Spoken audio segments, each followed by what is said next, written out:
recevoir cette parole dans votre cœur. Amen, amen. Donc, nous sommes encore dans la joie de nous retrouver cet après-midi, ce dimanche 22 novembre, afin de pouvoir écouter la parole de Dieu. Le Seigneur a quelque chose à nous donner. Le Seigneur a des révélations à nous communiquer. Le Seigneur veut simplement nous donner la vie. Et je crois que Dieu veut te parler cet après-midi, que Dieu a des choses à te communiquer. Alors, sois attentif. Le thème de ma prédication cet après-midi, le thème de la prédication cet après-midi, c'est simplement « Soyez en paix ». Soyez en paix. Je vous invite véritablement à recevoir cette parole dans votre cœur, d'être en paix. Soyez en paix, bien-aimés. Au vu de tout ce qui est en train de se passer, au vu de toute l'actualité, au vu de tout ce que nous écoutons, que nous voyons dans les médias, frères et sœurs, nous avons besoin de la paix, du shalom de Dieu. J'en veux pour preuve dans Jean 14, et le verset 1, Jean 14, le verset 1, Jésus nous dit que votre cœur ne se trouble point, croyez en Dieu et croyez aussi en moi. Que votre cœur ne se trouble point, croyez en Dieu et croyez aussi en moi. Et il rajoute au verset 6, je suis le chemin, je suis la vérité et je suis la vie. Bien-aimés, la vérité, la vie et le chemin ne se trouvent qu'en une seule personne, c'est-à-dire Jésus-Christ de Nazareth et en aucun autre. C'est lui qui est la paix. Son nom, c'est le shalom, le silo. C'est lui qui apporte la paix, c'est le pacificateur. Alors, n'ayons crainte de tout ce qui est en train de se passer. Aujourd'hui, je vais pouvoir t'exhorter, t'encourager à avoir la paix. Je sais que lorsqu'on suit les médias, par rapport à la pandémie du coronavirus, il y a des situations qui arrivent où nous avons nous avons des craintes, nous avons des peurs qui nous assaillent. Et on nous parle que bientôt, on va trouver un vaccin. Et la question que nous nous posons, c'est qui aura droit au vaccin? Et nous savons dans tout ce que nous entendons aujourd'hui que le vaccin, il est dit qu'il y a des choses qui seront mises à l'intérieur, des cristaux liquides, etc., afin de pouvoir nous géolocaliser. Bref, il est dit tellement de choses aujourd'hui que la peur même est rentrée dans l'Église et que la peur même est dans les enfants de Dieu. Et donc aujourd'hui, frères et sœurs, je pourrais t'encourager à ne pas baisser les bras et à avoir vraiment la paix de Dieu dans ton cœur. Amen. La paix de Dieu dans ton cœur.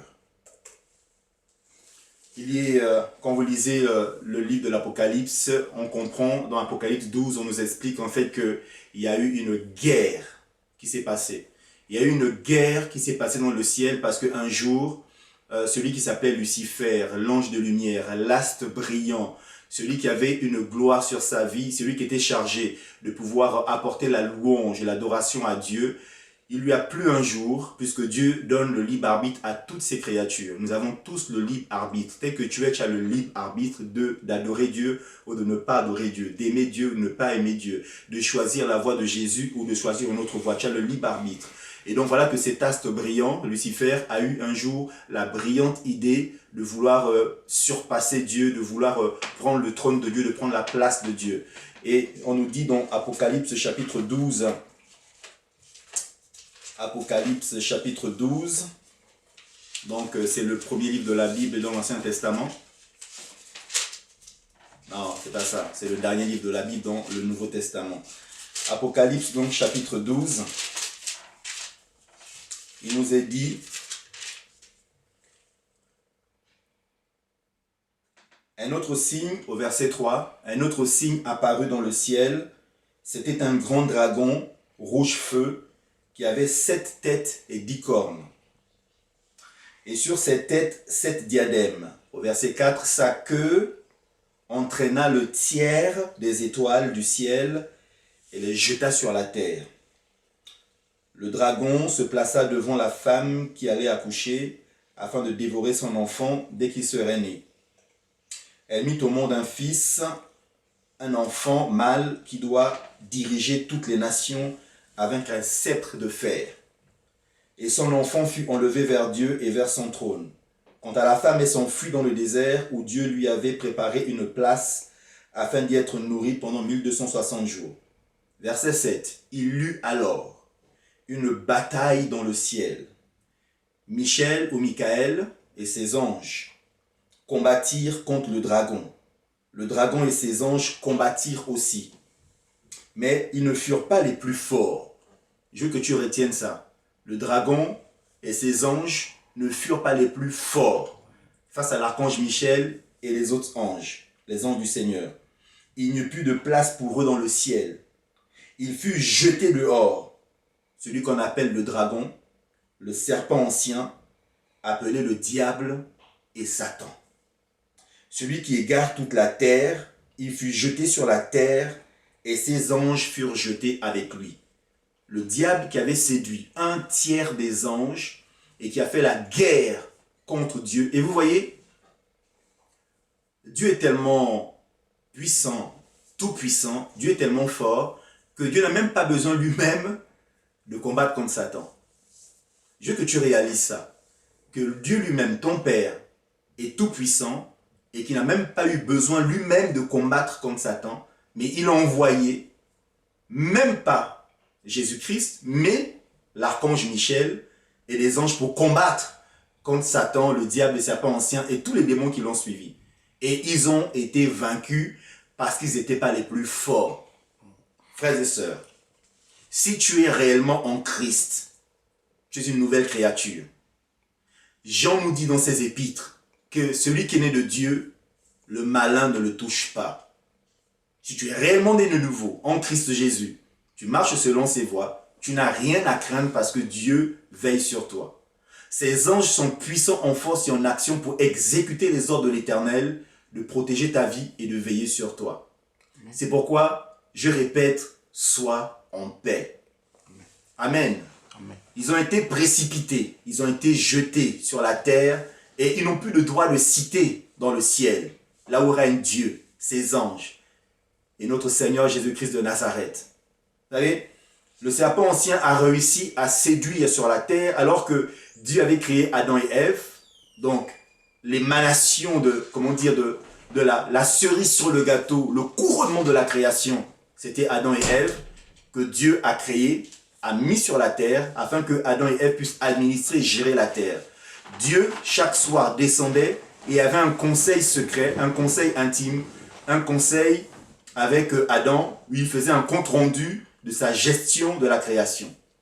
Et puis, Satan, qui est esprit et qui voit aussi les choses, était très jaloux de cette intimité, de cette relation avec Dieu. Et étant donné que nous l'avons vu, il a été précipité sur la terre. Il était incapable de porter atteinte à Dieu. Et il s'est donc dit, la meilleure façon de pouvoir atteindre Dieu, c'est de pouvoir toucher à ce qu'il a de plus cher. Frères et sœurs, comprenez que le plan du diable, selon Jean 10 au verset 10, le voleur ne vient que pour détruire, tuer et égorger. Le diable n'a aucune autre arme, aucune autre mission sur la terre contre toi que de pouvoir détruire, égorger et tuer. Et il est venu sur la terre, il a réussi à séduire Adam et par la suite Ève, qui ont mangé le fruit de l'arbre de la connaissance du bien et du mal et qui ont donc été chassés de la présence de Dieu hors du jardin. Et aujourd'hui, la malédiction donc est venue sur la terre. L'homme est devenu un être pécheur.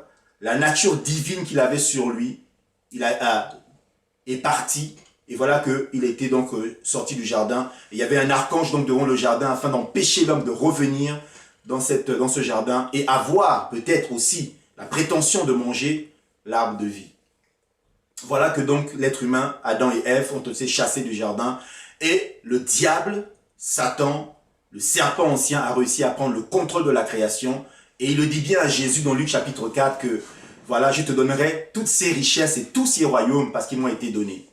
Donc ils ont été donnés par Adam, par l'homme, donc la gestion de la création. Et donc le diable a pris le contrôle de ces choses. Et la volonté du diable, c'est la destruction totale de tout ce que Dieu a de plus cher. En commencer par l'homme qu'il a réussi à faire tomber dans le péché. L'homme a été éloigné de Dieu. Et maintenant, ce que le rôle du diable, c'est de détruire non seulement l'être humain, mais la création tout entière, si possible.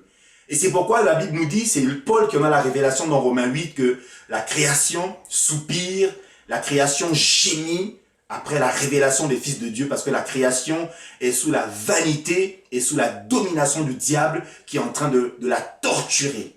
Vous voyez, le diable torture la création comme le diable torture l'être humain.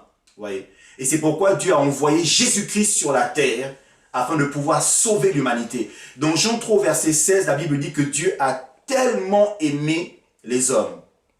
Comprenez bien, Dieu t'a tellement aimé. Dieu t'a tellement aimé qu'il a envoyé son fils Jésus-Christ de Nazareth sur la terre afin de mourir à la croix de Golgotha, verser son sang, mourir et 3 jours après ressusciter afin que tu puisses toi avoir la vie. Et que le châtiment qui tombait sur nous, Jésus-Christ le prenne sur lui. Les péchés que nous avions, il les prenne sur lui. Il meurt à la croix avec pour que toi et moi nous puissions avoir la vie.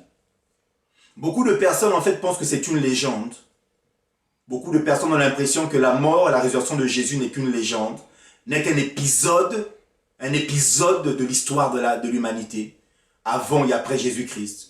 Beaucoup de personnes n'ont pas conscience, et même je pense que beaucoup de chrétiens aussi n'ont pas suffisamment conscience de la mort et du sacrifice de Jésus-Christ à la croix de Golgotha. Je pense que si on nous prenait, nous tous, autant que nous sommes, que nous faisions un retour vers le passé, et qu'on nous mettait au pied de la croix de Golgotha, et que nous voyons cet homme, ce juste, souffrir tel qu'il a souffert pour nous, je pense bien aimé que nous aurons conscience que notre vie chrétienne, notre vie spirituelle a une très grande valeur. Je pense que nous n'avons pas suffisamment réalisé les fouets qu'il pouvait recevoir, les insultes qu'il pouvait recevoir, les calomnies qu'il a reçues, les cailloux qu'on lui a jetés, les mêmes personnes qui l'ont acclamé, les mêmes personnes l'ont honni, l'ont insulté et ont réclamé Barabbas, un brigand, à sa place. Frères et sœurs, réalisons que Jésus-Christ a accompli un sacrifice immense à la croix de Golgotha. Il a réglé une fois pour toutes le problème du péché, le problème de la mort et le diable. La question a été définitivement réglée à la croix de Golgotha. Amen. Mais si nous n'avons pas conscience de ce qui s'est réellement passé à la croix de Golgotha, si toi et moi n'en avons pas conscience, alors notre vie chrétienne sera une vie bancale, sera une vie qui ne sera pas reluisante, qui ne sera pas la gloire de Dieu, une vie avec des hauts et des bas, une vie avec un coup je crois, un coup je ne crois pas, un coup oui la parole de Dieu dit la vérité, et puis un coup oh, peut-être que non, c'est pas totalement vrai ça, parce que nous n'avons pas vraiment conscience du sacrifice que Christ a fait à la croix de Golgotha. L'humanité tout entière est tombée dans le péché, dans la vanité, et nous avons été éloignés de Dieu, mais gloire soit rendue à Jésus-Christ de Nazareth, qui nous a réconciliés avec le Père et fait de nous des ministères et des ambassadeurs pour prêcher sa parole et dire à toute la création que son sacrifice à la croix de Golgotha n'a pas été un sacrifice vain, mais un sacrifice qui a eu son sens de te donner la vie et la vie en abondance. Le diable n'a pas changé. Aujourd'hui, par tous les moyens nécessaires, vous savez, le diable est un génocidaire. Je le répète, le diable est un génocidaire. Là où le diable règne, là aussi règne la peur, la haine, la jalousie, la guerre, les meurtres. Le diable a horreur de l'être humain. Le diable déteste l'être humain. Et n'eût été la présence du Saint-Esprit sur la terre, n'eût été la présence de l'Église, le corps du Christ, des rachetés sur la terre, il y a belle lurette, il y a bien longtemps que le diable aurait éradiqué l'humanité tout entière. Frères et sœurs, gardez à l'esprit que le rôle du diable, c'est d'éradiquer la population sur la terre. Le diable déteste l'être humain. Le diable a horreur de l'être humain. Et surtout quand l'être humain tourne ses regards vers Dieu. Quand l'être humain se rend compte de sa misère. Quand il se rend compte qu'il est misérable, qu'il est aveugle, qu'il est pauvre, qu'il est nu, qu'il est sans force, qu'il est sans puissance. Et qu'il se rend compte qu'il a besoin de son Créateur. Oh, le diable a horreur de telles personnes. Des personnes qui crient à Dieu. La Bible déclare que lorsque le malheureux crie, l'Éternel entend et l'Éternel écoute et l'Éternel exauce. Frères et sœurs, le diable a horreur de l'être humain qui se rend compte de sa misère et qui tourne ses regards vers son Créateur, qui tend la main vers son Créateur et lui crie au secours. Le diable a horreur de telles personnes. Pourquoi? Parce qu'il sait que lorsque nous crions à Dieu, Jésus-Christ dans sa fidélité nous tend la main afin de nous sortir de cette misère. Alors la volonté du diable, c'est que l'humanité tout entière soit ignorante de la réalité du sacrifice de Jésus-Christ à la croix de Golgotha. Et c'est pourquoi le diable va semer des hérésies. Il va semer des faux prophètes pour dire que Jésus-Christ n'est jamais mort à la croix, mais c'est une autre personne qui était morte à la croix. Jésus-Christ, en fait, a vécu sa vie tranquillement avec Marie-Madeleine, avec qui il a eu des enfants. En fait, il veut réduire la puissance de la croix. Il veut réduire la vérité de la croix. Il veut réduire la puissance de l'évangile à sa plus basse expression. Le diable est méchant. Le diable est mauvais. Le diable est cruel. Comme je dis, c'est un génocidaire. Donc, par le passé, au travers des guerres, il a, par tous les moyens nécessaires, tenté d'éradiquer les populations. Mais il n'y est pas parvenu. Si on prend les 2 guerres mondiales qu'il y a eu, il n'y a jamais eu autant de morts qu'en 14-18 et en 39-45. Il y a eu des morts, mais malgré ces guerres impitoyables, l'humanité est toujours là. Le Troisième Reich est arrivé avec la volonté d'éradiquer les êtres humains. Mais le Troisième Reich est passé. Des dictateurs se sont levés contre leur population afin de détruire, de tuer. Ces dictateurs sont passés. Le diable donne l'intelligence aux hommes de créer des armes de destruction massive pour éradiquer l'humanité. Alors qu'à l'époque, lorsque Albert Einstein a découvert la relativité et la possibilité d'avoir de l'énergie au travers du nucléaire, au départ c'était du nucléaire civil pour faire de l'électricité, mais d'autres scientifiques ont détourné cela pour faire une bombe atomique. Et aujourd'hui, la bombe atomique, s'il y a une guerre atomique, l'humanité tout entière sera éradiquée de la surface de la Terre. Mais pourquoi est-ce que le bloc soviétique et le bloc occidental n'ont jamais réussi à se faire des guerres atomiques? Frères et sœurs, ce n'est pas parce qu'ils ont peur de détruire l'humanité. Mais ma forte conviction, c'est que c'est parce que le Saint-Esprit de Dieu est toujours sur la terre. Amen. Et que l'Église, les rachetés des enfants de Dieu, est toujours sur la terre. Amen. Aussi longtemps que l'Église est sur la terre, aussi longtemps que le Saint-Esprit est sur la terre, mon frère, ma sœur, je te rappelle encore cette parole, sois en paix. Amen. Je veux aller dans le passé parce que le passé nous explique l'avenir. Dans le livre de Exode, vous vous rappelez de cette histoire où, après la mort de Joseph, est venu un pharaon qui ne connaissait pas Joseph. Et le peuple d'Israël a tellement prospéré en Égypte que le roi d'Égypte avait peur que cette population prenne de plus en plus de place, à tel point que les Égyptiens seront minoritaires dans leur pays. Et il a eu une idée de mettre en place un génocide. Et comment a-t-il procédé? Nous lisons dans Exode chapitre 1, au verset 6, « Puis Joseph mourut, ainsi que tous ses frères et toute cette génération-là. Les Israélites eurent des enfants et pullulèrent. » En d'autres termes, ils se sont multipliés. Ils devinrent très nombreux et puissants au point de remplir le pays. Ils devinrent très nombreux et puissants au point de remplir le pays. Un nouveau roi parvint au pouvoir en Égypte. Exode chapitre 1, le verset 8. Un roi qui n'avait pas connu Joseph. Il dit à son peuple, « Voilà que les Israélites forment un peuple plus nombreux et plus puissant que nous. allons, montrons-nous habiles vis-à-vis de lui. Montrons-nous habiles.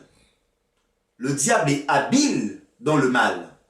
Le diable donne des idées très habiles à certains scientifiques afin d'arriver à ses fins. Il est très habile, le diable. On l'appelle le malin, le rusé. Et donc, empêchons-le de devenir trop nombreux, car en cas de guerre, il se joindrait à nos ennemis pour nous combattre et sortir ensuite du pays.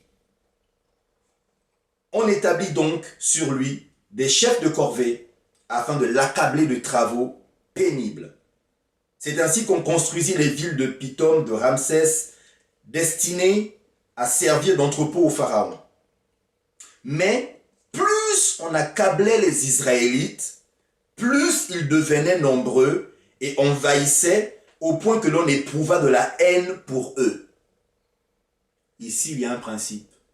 Plus l'ennemi, plus le diable va essayer de t'oppresser, va essayer de t'opprimer, va essayer de t'accabler, et plus la puissance de Dieu en toi va jaillir et grandir pour la gloire de Dieu. Amen. Au verset 13, « Alors les Égyptiens soumirent les Israélites à un dur esclavage. Ils leur rendirent la vie amère par de lourds travaux avec de l'argile et des briques, ainsi que par tous les travaux des champs. Ils leur imposaient toutes ces charges avec cruauté. » Le diable est cruel. Dieu ne nous a pas fait pour être des esclaves. Oui, nous sommes esclaves quelque part, oui, de Jésus, mais pas esclaves des hommes. Après avoir soumis le peuple à l'esclavage, il va leur soumettre, il va faire peser sur eux des travaux, mais vraiment pénibles et des charges cruelles. On nous dit au verset 15 dans Exode 1 que le roi d'Égypte parla aussi aux sages-femmes. Donc, il ne va pas s'arrêter à l'esclavage, il ne va pas s'arrêter au fouet, il ne va pas s'arrêter à la cruauté, mais il va encore aller un peu plus loin. Donc, le roi d'Égypte parla aussi aux sages-femmes des Hébreux. L'une s'appelait Shifra et l'autre Pua. Shifra qui veut dire la beauté et Pua qui veut dire la splendeur. Il leur dit, quand vous aiderez les femmes des Hébreux à avoir leurs enfants et que vous regarderez sur le siège d'accouchement, si c'est un garçon, faites-le mourir. Si c'est une fille, laissez-la vivre. Mais les sages-femmes avaient la crainte de Dieu et elles ne firent pas ce que leur avait dit le roi d'Égypte. Elles laissèrent vivre les enfants.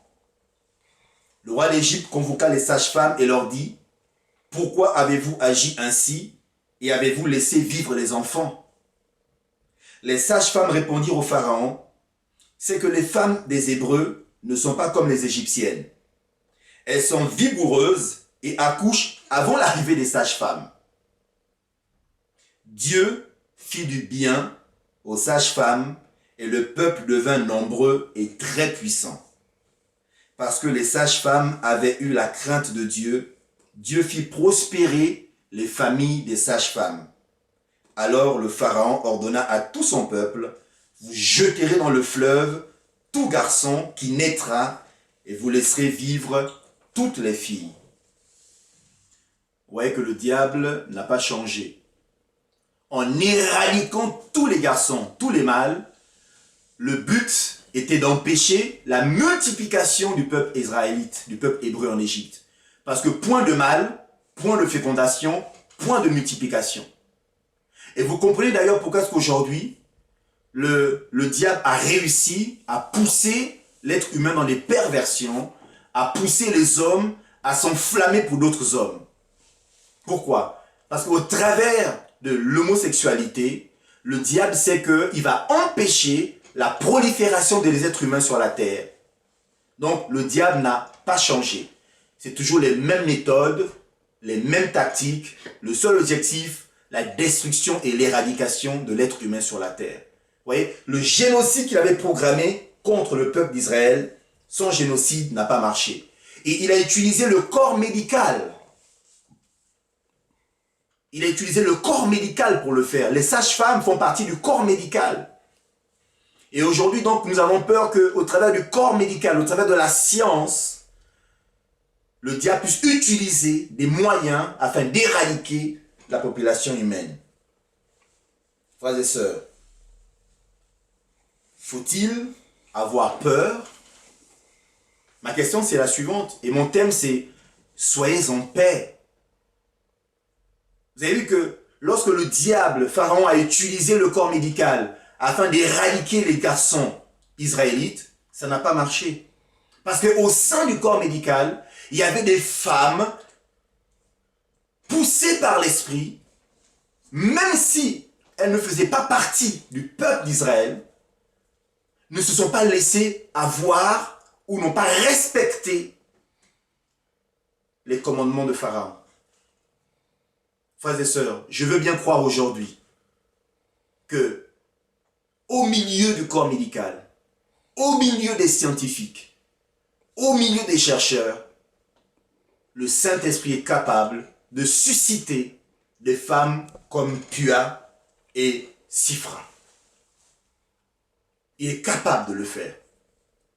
Parce que notre Dieu ne laissera jamais le diable avoir l'avantage sur lui. Soyez sans crainte. Dieu vous protège. Soyez en paix. Ne vous laissez pas alarmer et n'ayez pas peur par tout ce que vous entendez et par tout ce que vous voyez. Ne nous laissons pas tomber dans l'incrédulité. Vous savez, le Seigneur m'a donné une phrase. Il dit que l'incrédule regarde plutôt aux efforts que fait l'ennemi. L'incrédule regarde plutôt aux efforts que fait l'ennemi pour contrecarrer les plans de Dieu ou pour anéantir, pour faire le mal. L'incrédule fixe ses regards sur les efforts que fournit le diable et ses agents pour éradiquer la population et donc pour faire le mal. Ça, c'est l'incrédule. Mais celui qui a la foi, celui qui est enfant de Dieu, doit plutôt fixer ses regards sur Christ, qui est l'auteur et le consommateur de notre foi. Nous devons fixer nos regards sur la puissance de Dieu qui est capable d'accomplir ses desseins. Rappelez-vous que Abraham, le père de la foi, dit ceci, que ce que Dieu a dit, il a aussi la puissance de l'accomplir. Frères et sœurs, notre Dieu, ton Dieu, notre Père, mon Père, ton Père, ne t'abandonnera jamais et ne te délaissera jamais. Place ta confiance sur la parole de Dieu. On vous a invité, au travers d'un répondre à certaines questions que nous vous avons envoyées. Voilà, c'est une manière de vous intéresser à la parole de Dieu, une manière de vous tenir dans la présence de Dieu, de chercher des réponses dans la présence de Dieu, dans sa parole. C'est important, je t'invite vraiment à prendre cela au sérieux. Frères et sœurs, si tu ne médites pas la parole de Dieu, comment pourras-tu sortir victorieux des situations que tu vis, que tu traverses? Si tu ne médites pas la parole de Dieu, comment pourras-tu avoir la paix dans ton cœur face à l'actualité que nous écoutons? Si tu ne médites pas la parole de Dieu, eh bien tu vas être paniqué avec cette idée de vaccination contre le Covid-19. Tu vas trembler, tu vas avoir peur, tu vas paniquer à l'idée que demain, on t'oblige à cette vaccination. Mais si tu médites la parole de Dieu, que tu te mettes devant le Seigneur, que tu lises sa parole, il y aura forcément une parole qui viendra de la part de Dieu pour t'encourager, pour te fortifier et pour te donner la paix. Frères et sœurs, dans les temps dans lesquels nous vivons, plus que jamais, nous avons besoin de manger la parole de Dieu. Rappelez-vous que la première chose que Dieu va faire quand il va sortir le peuple d'Israël en Égypte pour le conduire vers la terre promise, selon Exode chapitre 16, Dieu va envoyer la manne. Une nourriture qu'ils n'ont jamais expérimentée. Une nourriture qu'ils n'avaient jamais mangée en Égypte. Frères et sœurs, la nourriture que nous mangeons en Christ, la parole de Dieu, n'a pas la même saveur que ce que nous écoutions quand nous étions avant dans le monde. La saveur qu'a la manne, la saveur qu'a la parole de Dieu n'a rien à voir avec la nourriture du monde. Et Dieu a choisi d'envoyer la manne chaque jour à son peuple pour leur dire qu'à chaque jour suffit sa peine. Il y a chaque jour une parole de Dieu pour toi. Il y a chaque jour une révélation que Dieu veut t'envoyer. Il y a chaque jour une instruction que Dieu veut t'envoyer au travers de sa parole. La parole, la manne tombait du ciel tous les jours. Tous les jours. Afin de nourrir le peuple de Dieu. Et dans Jean, au chapitre 6, Jésus va nous dire que le vrai pain qui vient du ciel, c'est lui. Le pain quotidien, c'est Jésus. Et Dieu va dire à son peuple, je veux que vous appreniez que l'homme ne vit pas de pain seulement, mais de toute parole qui sort de la bouche de Dieu. Pour avoir la paix, tu as besoin d'une parole. Pour avoir la paix, tu as besoin de méditer la Bible. Pour avoir la paix, tu as besoin de la révélation du Saint-Esprit. Pour avoir la paix, tu as besoin d'écouter Dieu. La manne qui vient du ciel, le vrai pain qui vient du ciel, c'est Jésus-Christ de Nazareth. Il n'y en a point d'autre, frères et sœurs. Oui, vous avez entendu, oui, vous avez lu dans les réseaux sociaux, oui, Big Pharma, oui, Bill Gates, oui, le vaccin, oui, éradiquer la population mondiale, oui, contre l'humanité, oui, oui, mais ça a toujours été le cas depuis la nuit des temps. Salomon a dit qu'il n'y a rien de nouveau sous le soleil. Ce qui se passe aujourd'hui, c'est déjà passé hier. Mais comment est-ce que cela a terminé? Comment est-ce que cela a fini? Et la Bible nous enseigne que le méchant ne prospère pas toujours. Le méchant n'arrive pas toujours à ses fins. Combien même le méchant prospère, combien même le méchant réussit, combien même le méchant s'engraisse, combien même il prospère à tous égards, combien même toutes ces choses, mais il est méchant. Et la finalité du méchant, ben on la connaît. Frères et sœurs, l'heure n'est pas d'avoir peur de ce que les méchants font. L'heure n'est pas d'avoir peur de ce que le diable prépare contre l'humanité. L'heure est à chercher Dieu dans sa parole. Qu'est-ce que Dieu dit par rapport à telle ou telle situation? Qu'est-ce que Dieu dit? Frères et sœurs, la parole de Dieu, elle s'applique à ta vie personnelle. C'est une nourriture qui te parle au quotidien. 2 Timothée, chapitre 3, verset 16. Toute écriture est inspirée. Inspirée de qui? Inspirée de Dieu. Pourquoi? Pour conseiller, pour enseigner, pour convaincre, pour affermir, pour nous rendre inébranlables. Toute l'écriture de Genèse, Apocalypse, toute l'écriture est inspirée de Dieu pour toi, pour chacune de tes situations, pour chaque acte que tu passes dans ta vie, pour tout ce que tu traverses dans ta vie. Il y a une explication, il y a une manne, il y a un pain qui vient du ciel pour ton couple, pour tes enfants, pour ton travail, ta vie professionnelle, pour le ministère, pour ta destinée, pour les projets que Dieu a pour ta vie. Il y a une manne, il y a une parole, il y a un pain qui vient du ciel.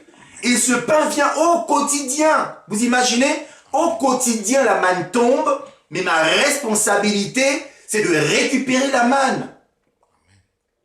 Dans 1 Samuel, on nous dit que le jeune Samuel ne laissait tomber à terre aucune des paroles de l'Éternel. Est-ce qu'aujourd'hui nous agissons comme Samuel? Est-ce qu'aujourd'hui nous considérons que la parole de Dieu est vitale? Est-ce qu'aujourd'hui nous considérons que la Bible est vitale? Écouter sa parole est vitale. Combien de temps est-ce que je passe avec Dieu pour essayer de comprendre? Combien de temps je me mets à l'écart? Je dispose mon esprit. Je mets toute ma concentration à comprendre ce qui se passe dans ma vie au travers de la parole de Dieu. C'est vital. Samuel, jeune de son âge, a compris que quand Dieu dit quelque chose, il doit le considérer. Il doit le mettre en pratique. C'est vital. Samuel a été un très grand prophète. On l'appelait le voyant parce qu'il voyait des choses que Dieu lui montrait. Partout où Samuel allait, les gens avaient la crainte. Parce que à chaque fois que Samuel ouvrait la bouche, c'est Dieu qui parlait. Mais c'est parce qu'il entendait Dieu dans la parole et qu'il pouvait parler la parole. Frères et sœurs, mais que parles-tu? Qu'est-ce qui sort de ta bouche? Qu'est-ce que tu entends qui vient nourrir ta foi? Qu'est-ce que tu entends qui vient pour te corriger, te redresser, pour t'enseigner? Si quelqu'un se présente à toi, quelle vie peux-tu lui transmettre si toi-même tu n'as pas en dépôt la parole? C'est vital. Je nous interpelle, frères et sœurs, je nous interpelle. Les temps sont très mauvais. Si nous ne sommes pas enracinés dans la parole, alors nous serons ballottés à tout vent. Les disciples de Bérée examinaient les paroles, sondaient la parole, plongeaient dans la parole. Ils étaient des personnes affermies dans la parole. Et ce que Dieu veut, c'est que nous soyons des hommes et des femmes faits à la mesure de la stature parfaite de Christ. La parole est là pour te construire. La parole est là pour te corriger. La parole est là pour t'enseigner. La parole est là pour t'affermir. La parole est là pour faire tomber les écailles de tes yeux. La parole est là pour illuminer les yeux de ton cœur. La parole est là pour te donner la vie en abondance. La parole est là pour te faire prospérer. La parole est là pour te donner la vie, la joie, la paix, le bonheur, l'abondance, la vérité. C'est la parole. Donne-moi un bon amen là où tu es. C'est la parole qui donne la vie. C'est la parole qui guérit. C'est la parole qui libère. C'est la parole qui délivre. C'est la parole qui sauve. La parole, frères et sœurs, sans la parole, nous sommes rien. Sans la parole, nous sommes comme des personnes affamées. Vous connaissez les images des personnes affamées. Ils ont la peau sur les os. Celui qui ne se nourrit pas de la parole est comme quelqu'un qui a la peau sur les os. Et là, ça ne fait pas plaisir à ton père qui chaque jour envoie la nourriture. Mais toi, il te voit en ayant la peau sur les os, alors que chaque jour, il t'envoie la nourriture nécessaire. Quelle tristesse, quelle tragédie de savoir que Dieu nous envoie la parole chaque jour. Mais que c'est nous-mêmes qui refusons de tourner nos regards vers la parole. Nous étonnons que les choses tardent. Nous étonnons que les situations sont bloquées. Nous nous étonnons que les choses ne changent pas. Nous nous étonnons que les promesses tardent. Nous nous étonnons, alors que la parole est juste à côté de nous. Dans Romains chapitre 10, il dit que la parole est à côté de toi. La parole est à côté de nous. Bien plus, la parole est dans ton cœur. Il faut qu'elle soit dans ta bouche et dans ton cœur. Et pour ça, tu dois la méditer. Tu dois la lire. Tu dois la parcourir. Conduit et guidé par le Saint-Esprit.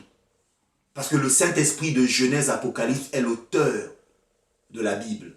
C'est poussé par l'Esprit que tous ces gens ont écrit ces 66 livres. Poussés par l'Esprit. Et toute l'écriture qui est dans ces livres sont là pour nous instruire de la pleine connaissance de la volonté de Dieu, frères et sœurs. Tes réponses ne sont pas ailleurs. Tes réponses sont dans la parole. Les réponses sont dans la parole. Les réponses sont dans la parole. Tu as besoin de la nourriture de la parole de Dieu. Frères et sœurs, je sais qu'on vit dans une époque où notre esprit est vraiment distrait. Dans une époque où tout a été fait pour nous distraire,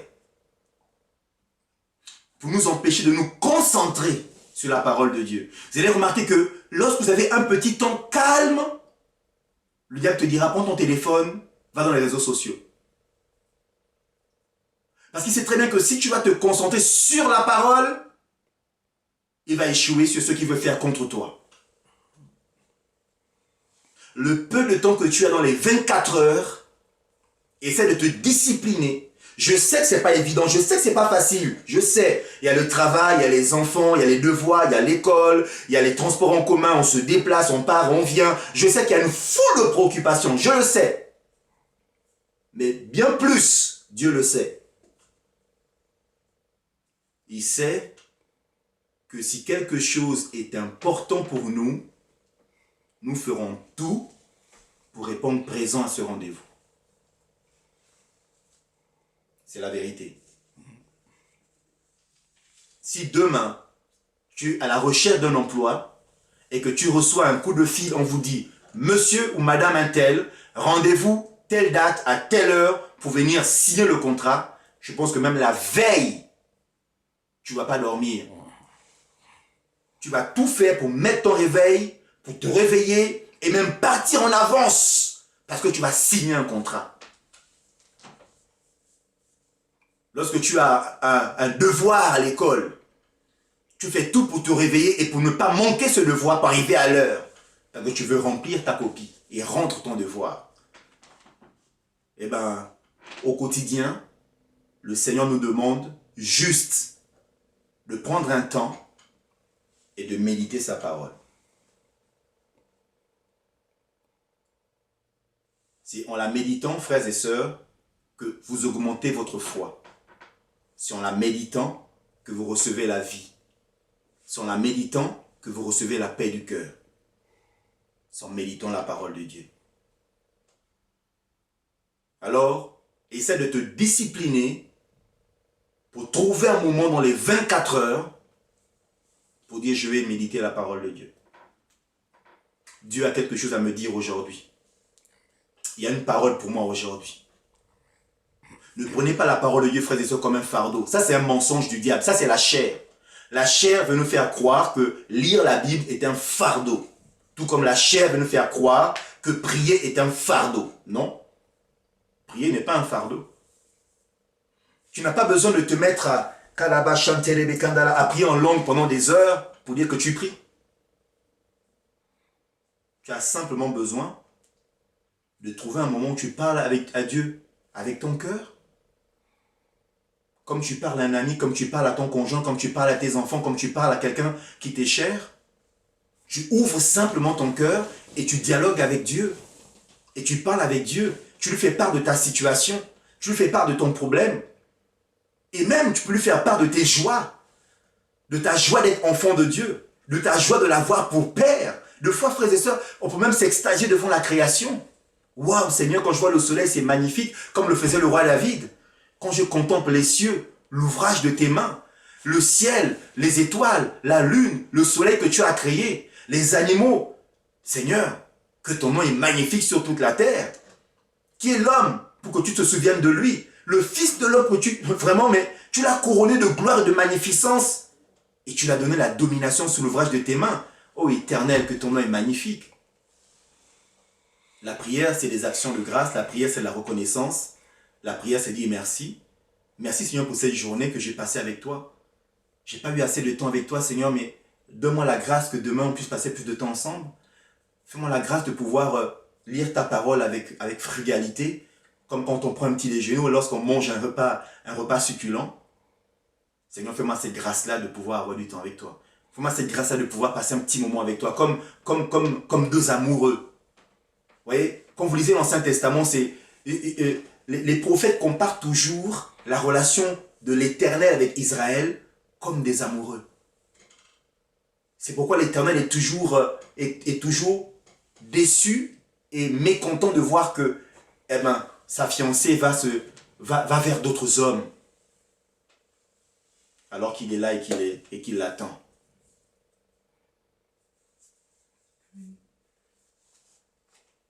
Je ne vais pas être long. Je voulais simplement nous interpeller pour que nous réalisions que les temps sont mauvais, les temps sont difficiles, mais accrochons-nous à Dieu. Accrochons-nous à sa parole. Vaccin ou pas vaccin, Jésus-Christ est Seigneur. Vaccin ou pas vaccin, je suis enfant de Dieu. Vaccin ou pas vaccin, ce n'est pas le vaccin qui a mes jours entre ses mains. Vous savez, la Bible dit que vos jours, Dieu les connaît. Les jours que nous passons sur la terre, Dieu les connaît. Il connaît le commencement, quand nous sommes venus au monde, et il connaît la fin, quand nous allons retourner vers lui. Et si Dieu n'a pas dit le dernier mot sur ta vie, personne ne mettra un terme à ta vie avant Dieu. Parce que si Dieu t'a suscité, c'est pour accomplir une mission. Répondre à un but. Répondre à un besoin. Apporter la vie quelque part. Libérer le potentiel qu'il a mis en toi. Libérer les grâces qu'il a mis en toi. Les dons spirituels qu'il t'a donnés. Faire du bien autour de toi. Dieu a encore besoin de toi. Dis avec moi, Dieu a encore besoin de moi. Dieu a encore besoin de moi. Oui, ma soeur, oui, mon frère, là où tu es, Dieu a encore besoin de toi. Ne sombre pas dans la panique, mais garde la foi. Jésus a dit dans l'Évangile selon Jean, au chapitre 16, il dit, voici, Jean chapitre 16, verset 32. Voici que l'heure vient, et elle est déjà venue, où vous serez dispersés, chacun de votre côté, et où vous me laisserez seul. Il s'adresse à ses disciples. Cependant, je ne suis pas seul, car mon Père est avec moi. Cette promesse est pour toi. Tu n'es pas seul. Ton Père est avec toi. Tu n'es plus seul. Réalise-le. Ton Père est avec toi. Et au verset 33, il rajoute, « Je vous ai dit cela, afin que vous ayez la paix en moi. » Je vous ai dit cela, afin que vous ayez la paix en moi. Vous aurez à souffrir dans le monde. Vous aurez des tribulations dans le monde. Mais prenez courage, car moi, j'ai vaincu le monde. Alléluia. Amen. Alléluia. Alléluia. Prenez courage, car moi, Jésus, j'ai vaincu le monde.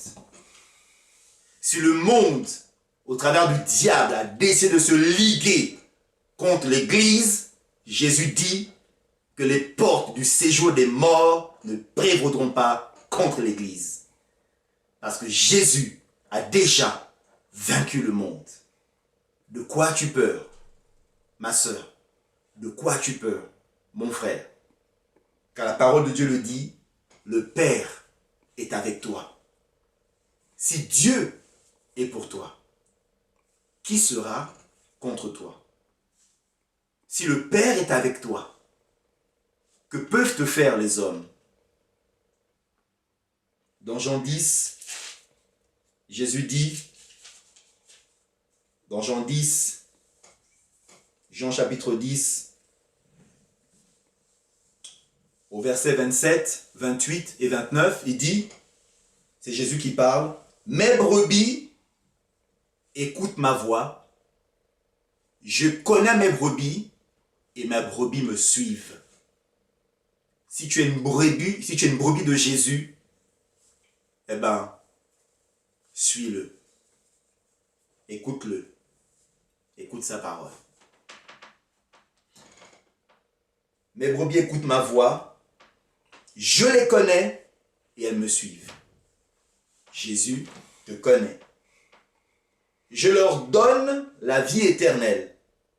Elles ne périront jamais. Écoute bien. Je leur donne la vie éternelle. Elles ne périront jamais. Et personne ne pourra les arracher à ma main. Waouh. Là, tu as manqué l'occasion de dire Amen. Amen. Il dit, elles ne périront jamais et personne ne pourra les arracher à ma main. Waouh!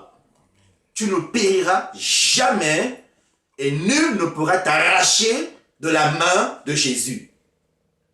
Mon Père qui me les a donnés est plus grand que tous et personne ne peut les arracher à la main de mon Père. Tu es dans la main du Père, tu es dans la main de Jésus, qui pourra t'arracher de la main du Père et de la main de Jésus. Personne. Personne. Personne. Frères et sœurs, soyez en paix. Que votre cœur ne se trouble point au vu de l'actualité, car Dieu est avec vous. Il a dit, celui que le Père m'a donné entend ma voix, et il me suit, et personne ne peut l'arracher de ma main, et il ne mourra jamais. Nous avons l'espérance d'une vie après la mort. N'oublions jamais qu'après la mort, il y a une vie encore bien plus belle et éternelle qui nous attend. Qu'importe les manigances du diable, qu'importe les manœuvres du diable, nous avons une vie bien plus belle qui nous attend après la mort. Soyons en paix. Les gens qui nous entourent ont peur. C'est normal, ils sont du monde. Mais nous qui sommes en Christ, le temps est venu de leur dire de pouvoir saisir la main tendue de Jésus. À tous ceux qui ont peur autour de nous, notre responsabilité, notre mission en tant qu'ambassadeur de Christ, en tant que ministre de la réconciliation, c'est de leur dire que, écoutez, vous paniquez, je comprends, mais la solution est dans la Bible. C'est un homme, en la personne de Jésus-Christ de Nazareth, qui a dit que nul ne peut venir au Père sans que le Père ne l'attire à lui. L'humanité a besoin de salut, et c'est au travers de l'Église que le salut doit être manifesté, afin que les nations qui sont en train de trembler, qui sont en train de gémir, que les nations tournent leur regard vers le Messie, celui qui a été crucifié. Rien ne peut m'arracher de la main de mon Dieu. Rien ne peut m'arracher de la main de mon Dieu. Rien ne peut m'arracher de la main de mon Dieu. Rien ne peut m'arracher de la main de mon Dieu. Rien ne peut m'arracher de la main de mon Dieu. Rien ne peut m'arracher de la main de mon Dieu. Rien ne peut m'arracher de la main de mon Dieu. Rien ne peut m'arracher de la main de mon Dieu. Ce n'est ni les problèmes, ce n'est ni le vaccin, ce n'est ni le Covid, ce n'est ni les vaccins. Oh, rien ne peut, oh, rien ne peut m'arracher de la main de mon Dieu. Oh, rien ne peut, oh, rien ne peut m'arracher de la main de mon Dieu. Ce n'est ni même Satan, ce n'est ni les démons, ce n'est ni même Satan, ce n'est ni les démons. peut, oh rien ne peut m'arracher, m'arracher de la main de mon Dieu. Oh rien ne peut, oh rien ne peut m'arracher, oh m'arracher de la main de mon Dieu. Oh rien ne peut, oh rien ne peut m'arracher, oh m'arracher de la main de mon Dieu. Oh rien ne peut, oh rien ne peut, oh rien ne peut, de la main de mon Dieu. Oh rien ne peut, oh rien ne peut, oh m'arracher de la main de mon Dieu. Oh rien ne peut, oh rien ne peut, oh m'arracher de la main de mon Dieu. Rien ne peut, m'arracher de la main de mon Dieu. Rien ne peut m'arracher de la main de mon Dieu. Je finis en te laissant ce passage de la Bible dans Romains, au chapitre 8, au verset 31. L'apôtre Paul parle en disant: Qui dirons-nous donc, que dirons-nous donc de plus? Si Dieu est pour nous, qui sera contre nous? Lui qui n'a pas épargné son propre fils, mais l'a donné pour nous tous. Comment ne nous accorderait-il pas aussi tout avec lui? Qui accusera les élus de Dieu? C'est Dieu qui les déclare justes. Qui les condamnera? Jésus-Christ est mort, bien plus. Il est ressuscité, il est à la droite de Dieu, il intercède pour nous. Qui nous séparera de l'amour de Christ? Serait-ce la détresse, l'angoisse, la persécution, la faim, le dénuement, le danger, les pandémies ou l'épée? De fait, il est écrit: c'est à cause de toi qu'on nous met à mort à longueur de journée, qu'on nous considère comme des brebis destinées à la boucherie. Au contraire, dans toutes ces choses, nous sommes plus que vainqueurs par Jésus-Christ qui nous a aimés. En effet, j'ai l'assurance que ni la mort, ni la vie, ni les anges, ni les dominations, ni le présent, ni l'avenir, ni les puissances, ni la hauteur, ni la profondeur, ni aucune autre créature ne pourra nous séparer de l'amour de Dieu manifesté en Jésus-Christ, notre Seigneur. Amen, amen, amen.